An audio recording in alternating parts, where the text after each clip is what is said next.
Good morning, students. Today we have a glance on hierarchy of the science, session number 12, contributed by Auguste Comte. Hierarchy of the ಸೈನ್ಸನ್ನು ನಾವು ನೋಡ್ತಾ ಬಂದ್ವಿ. ವಿಜ್ಞಾನಗಳ ಬೆಳವಣಿಗೆ ಅಂತಕ್ಕಂಥ ಅಂಶವನ್ನು ನಾವು ಗಮನದಲ್ಲಿಟ್ಟುಕೊಂಡು ಆಗಸ್ಟ್ ಕಾಮ್ಟೆ ಅವರು ಆ ಥಿಯರಿಯನ್ನು ಅವರು ಚರ್ಚೆ ಮಾಡ್ತಾರೆ. ಆ ಥಿಯರಿ ಚರ್ಚೆ ಮಾಡ್ತಕ್ಕಂಥ ವಿಚಾರದಲ್ಲಿ ಅವು ಕೆಲವು ಕ್ಲಾಸಿಫಿಕೇಶನ್ ಕೆಲವು ಏನಾಗಿದೆ ಅಂತಲೇ ಅವರು ಹೇಳ್ತಾ ಹೋಗ್ತಾರೆ. It is the link with the theory of the 3 stages ಅಂತ ಹೇಳಿ ಅದನ್ನು ಕಳೆದ ತರಗತಿನಲ್ಲಿ ಸ್ವಲ್ಪ ನೋಡಿದ್ದೀವಿ ನಾವು. ಅದರಲ್ಲಿ ಭಾಳ ಪ್ರಮುಖವಾಗಿ ಅಂಶ ಅಂತಕ್ಕಂಥದ್ದನ್ನು ನಾವು ನೋಡೋದಾದರೆ ಒಂದೊಂದಾಗಿ ಲಿಂಕ್ಡ್ ಮಾಡ್ತಾರೆ. ಏನನ್ನು ಲಿಂಕ್ಡ್ ಮಾಡ್ತಾರೆ ಅಂತ ಹೇಳಿದರೆ, ಲಿಂಕ್ಡ್ ಅಂತೇಳಿದರೆ 3 ಹಂತಗಳಿಗೆ ಸಂಬಂಧಪಟ್ಟಂಥದ್ದು ಅಂತಂದೇಳಿ ಹೈರಾರ್ಕಿ ಆಫ್ ದಿ ಸೈನ್ಸ್.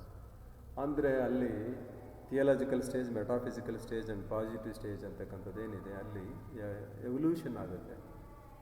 ಅಂದರೆ ಅದಕ್ಕೆ ಇದು ಲಿಂಕ್ ಆಗುತ್ತೆ ಅಂತಕ್ಕಂಥದ್ದನ್ನು hierarchy of the science 3 stage ಅಂತಕ್ಕಂಥದ್ದೇನಿದೆ ಅದಕ್ಕೆ ಲಿಂಕ್ ಆಗುತ್ತೆ. ಬೌದ್ಧಿಕತೆಯಲ್ಲಿ ಅದು ಲಿಂಕ್ ಆಗುತ್ತೆ, ಬದಲಾವಣೆ ಆಗುತ್ತೆ, ಹಂತ ಹಂತವಾಗಿ ಬೆಳೀತಾ ಹೋಗ್ತಾ ಇರೋದ್ರಿಂದ ಲಿಂಕ್ ಆಗುತ್ತೆ ಅಂತ. Second point, classification of the knowledge on the basis of the principles increasing the dependency ಅಂತಂದೇಳಿ. ಅಂದರೆ ಹೆಚ್ಚುತ್ತಾ ಹೋಗುವ ಅವಲಂಬನೆ ತತ್ವಾಧಾರಿತವಾದ ಜ್ಞಾನವನ್ನು ವರ್ಗೀಕರಣ ಮಾಡುತ್ತೆ. ಹೆಚ್ಚುತ್ತಾ ಹೋಗ್ತಕ್ಕಂಥ ಅವಲಂಬನೆ ಏನಿದೆ ಅಂತಂದರೆ ತತ್ವಾಧಾರಿತವಾದಂಥ ಒಂದು ಇದಾಗುತ್ತೆ ಅಂತೇಳಿ ಕೌಂಟ್ ಪ್ರಕಾರದಲ್ಲಿ ಇದು ನಿಶ್ಚಿತವಾದಂಥ ಒಂದು ಸಾಗ್ತಾ ಹೋಗ್ತಾ ವಿಜ್ಞಾನ ಬೆಳೀತಾ ಹೋದಂತೆ ಸಂಕೀರ್ಣಗೊಳ್ಳುತ್ತಾ ಹೋಗುತ್ತೆ. ಇತರ ವಿಜ್ಞಾನಗಳ ಮೇಲೆ ಹೆಚ್ಚು ಅವಲಂಬಿತ ಆಗ್ತಾ ಹೋಗುತ್ತೆ, ಅನಿವಾರ್ಯ ಆಗುತ್ತೆ. ಕೋಮ್ಟನ ವ್ಯಾಖ್ಯಾನದಂತೆ ವಿಜ್ಞಾನ ಸಾಕಷ್ಟು ಬೆಳೆದು ನಿಂತಿದೆ ಅಂತಂದೇಳ್ಬಿಟ್ಟು ಅಂತ ಹೇಳ್ತಾರೆ. ಹೀಗೆ ವಿಜ್ಞಾನಗಳ ಬೆಳವಣಿಗೆ ಹೋದಂತೆ ಅಂತಿಮವಾಗಿ ಹೆಚ್ಚು ಸಂಕೀರ್ಣಗೊಳ್ಳುತ್ತಾ ಪ್ರತ್ಯಕ್ಷ ಪ್ರಮಾಣ ವಿಜ್ಞಾನಗಳ ಬಗ್ಗೆ ಬೆಳೀತಾ ಹೋಗುತ್ತೆ. ಇದು ಜ್ಞಾನೋದಯದ ಯಾವುದೇ ಶಾಖೆ ಎಷ್ಟು ಸಾಮಾನ್ಯವಾಗಿರುತ್ತದೆ, ಎಷ್ಟು ಸರಳವಾಗಿರುತ್ತದೆ ಅಂತಕ್ಕಂಥದ್ದೇನಾಗಿದೆ, ಸ್ವತಂತ್ರವಾಗಿರ್ತದೆ, ಅಷ್ಟೇ ಪ್ರಮಾಣದಲ್ಲಿ ಶೀಘ್ರವಾಗಿಯೂ ಕೂಡ ಇದು ಹಂತವಾಗಿ ತಲುಪುತ್ತೆ ಅಂತ ಅನ್ನೋ ವಿಷಯ ಅವ್ರು ಹೇಳಕ್ಕೋಗ್ತಾರೆ. ಥರ್ಡ್ ಪಾಯಿಂಟ್ ಬಂದರೆ, classification begins mathematics through it is not member of group of sciences ಅಂತಂದೇಳಿ ಹೇಳ್ತಾರೆ. ಅಂದರೆ ವಿಜ್ಞಾನಗಳ ಸಮೂಹದ ಸದಸ್ಯನಾಗಿರದ ಗಣಿತಶಾಸ್ತ್ರದಿಂದ ಆರಂಭವಾಗುವ ವರ್ಗೀಕರಣ ಅಂತ ಕರೀತಾರೆ. ವಿಜ್ಞಾನಗಳ ವರ್ಗೀಕರಣದಿಂದ ವಿಜ್ಞಾನಗಳ ಸಮೂಹದ ಸದಸ್ಯನಾಗಿರದ ಗಣಿತಶಾಸ್ತ್ರದಿಂದ ಆರಂಭವಾಗುವ ವರ್ಗೀಕರಣ ಅಂತ ಹೇಳ್ತಾರೆ. ಗಣಿತಶಾಸ್ತ್ರದಿಂದ ಆರಂಭ ಆಗ್ತಕ್ಕಂಥ ವರ್ಗೀಕರಣ ಇದು. ಅಂದರೆ ಕೋಮ್ಟ್ ವರ್ಗೀಕರಣದ ಪ್ರಕಾರದಲ್ಲಿ ಗಣಿತಶಾಸ್ತ್ರ ಆರಂಭದ್ದು, ಆದರೆ ವಿಜ್ಞಾನಗಳ ಸಾಲಿಗೆ ಅದು ಸೇರೋದಿಲ್ಲ ಅಂತ ಹೇಳ್ತಾರೆ. ಈ ಪ್ರಮಾಣದಲ್ಲೇನಾಗಿದೆ, ಅದು ವಿಜ್ಞಾನಗಳಲ್ಲಿ ಅತ್ಯಂತ ಹಳೆಯದಾದ ಅತ್ಯಂತ ಪರಿಪೂರ್ಣವಾದ ವಿಜ್ಞಾನ ಆಗಿದೆ.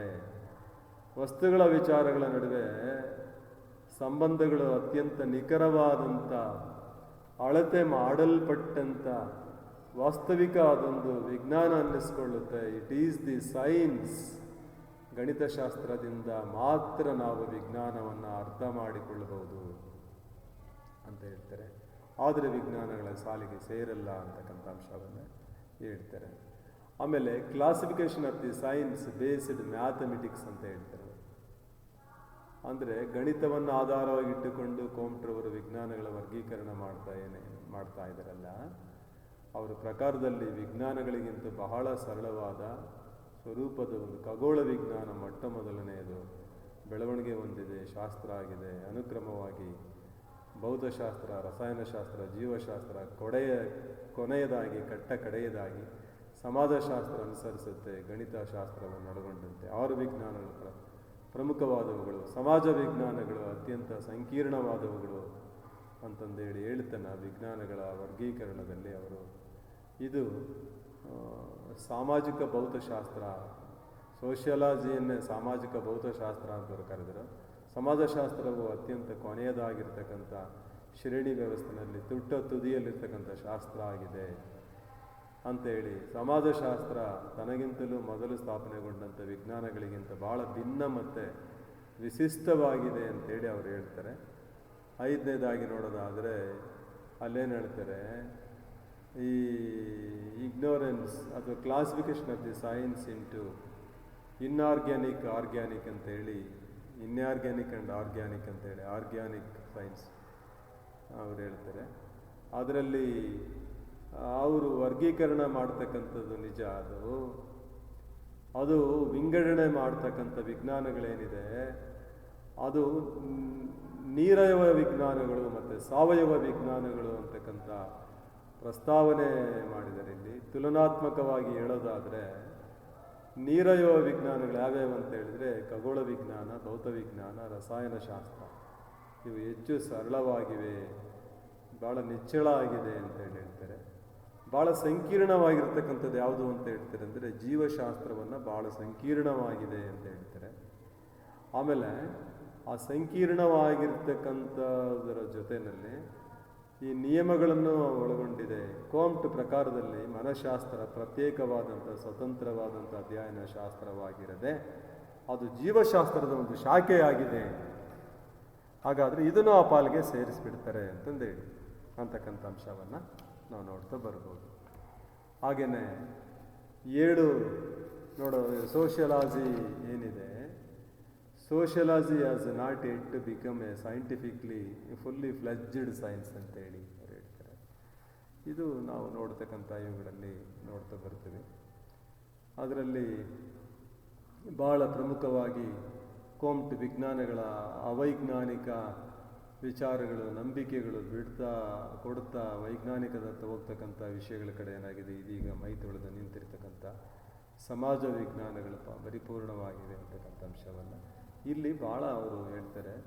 ಈ ಕಾಣಿಸ್ಕೊಳ್ತಕ್ಕಂಥದ್ದು ಉಚ್ಚ ವಿಜ್ಞಾನಗಳು ತಡವಾಗಿ ವೈಜ್ಞಾನಿಕ ಹಂತವನ್ನು ಪ್ರವೇಶ ಮಾಡ್ತವೆ. ಹಾಗಾಗಿ ಅವುಗಳು ಹೆಚ್ಚು ಸಂಕೀರ್ಣವಾದಂಥ ವಿಜ್ಞಾನಗಳು, ಕೆಳಸ್ತರದ ವಿಜ್ಞಾನಗಳು ಬೆಳವಣಿಗೆಯ ಬೇಕಾದಂಥ ಬುನಾದಿ ಹಾಕಿದ್ದಾದ್ಮೇಲೆ ಅದನ್ನು ಅವಲಂಬಿಸಿರ್ತವೆ ಅಂತೇಳಿ ಅವರು ಹೇಳ್ತಾರೆ. ಅದು ಕೊನೆಯದಾಗಿ sociology attacks the hierarchy of the science ಅಂತಂದೇಳಿ ಅವರು ಹೇಳ್ತಾರೆ. ಅಂದರೆ classification of the science based on the mathematics ಅಂತಕ್ಕಂಥ ಅಂಶವನ್ನು ಅವರು ಹೇಳ್ತಾರೆ. ಇದರಲ್ಲಿ ಕೋಮ್ಟನ ಪ್ರಕಾರದಲ್ಲಿ ವಿಜ್ಞಾನಗಳ ಶ್ರೇಣೀಕರಣ ಹೀಗೆ ಅವರು ವರ್ಗೀಕರಣ ಮಾಡಿ ಅವರು ಕೊನೆಯ ಇವುಗಳಲ್ಲಿ ಮಾನವ ಸಮಾಜ ಹಾಗೂ ಸಾರ್ವತ್ರಿಕ ವಿಜ್ಞಾನಗಳ ಸಮಾಜಶಾಸ್ತ್ರ ಪ್ರಮಾಣದಲ್ಲಿ ಬೆಳೆದು ನಿಂತಿದ್ದಾದಮೇಲೆ ಅರ್ಥಶಾಸ್ತ್ರ, ರಾಜ್ಯಶಾಸ್ತ್ರ, ನೀತಿಶಾಸ್ತ್ರಗಳಂಥ ವಿಜ್ಞಾನದ ಶಾಖೆಗಳು ಅವಳು ಸಮಾವೇಶಗೊಂಡು ವಿಲೀನ ಆಗ್ತವೆ ಅಂತೇಳಿ ಕೋಮ್ಟ್ ವಿಚಾರವಾಗಿರುತ್ತೆ. ಸಮಾಜಶಾಸ್ತ್ರ ವಿಜ್ಞಾನಗಳ ಶ್ರೇಣೀಕರಣದಲ್ಲಿ ಅತ್ಯುಚ್ಚುತ್ತ ಒಂದು ಶ್ರೇಣಿನಲ್ಲಿ ವಿಜ್ಞಾನವಾಗಿರೋದ್ರಿಂದ ಅದು ಶ್ರೇಣಿಯ ಶಿಖರದಲ್ಲಿದೆ ಅಂತೇಳಿ ಅವರು ಹೇಳ್ತಾರೆ. ಸಮಾಜಶಾಸ್ತ್ರ ಬೆಳೆಯುವಂತಿಲ್ಲವಾದರೂ ಅದು ಶ್ರೇಣಿ ವ್ಯವಸ್ಥೆ ಭಾಳ ತಡವಾಗಿ ಸೇರ್ಪಡುತ್ತೆ ಅಂತೇಳಿ ಕೋಮ್ಟ್ರವರ ಅಭಿಪ್ರಾಯ. ಇದಿಷ್ಟು ಹೇಳ್ತಾನೆ ಇವತ್ತಿನ ಸೆಷನ್ ಮುಗಿಸ್ತಾ ಇದ್ದೀವಿ. Thank you one and all.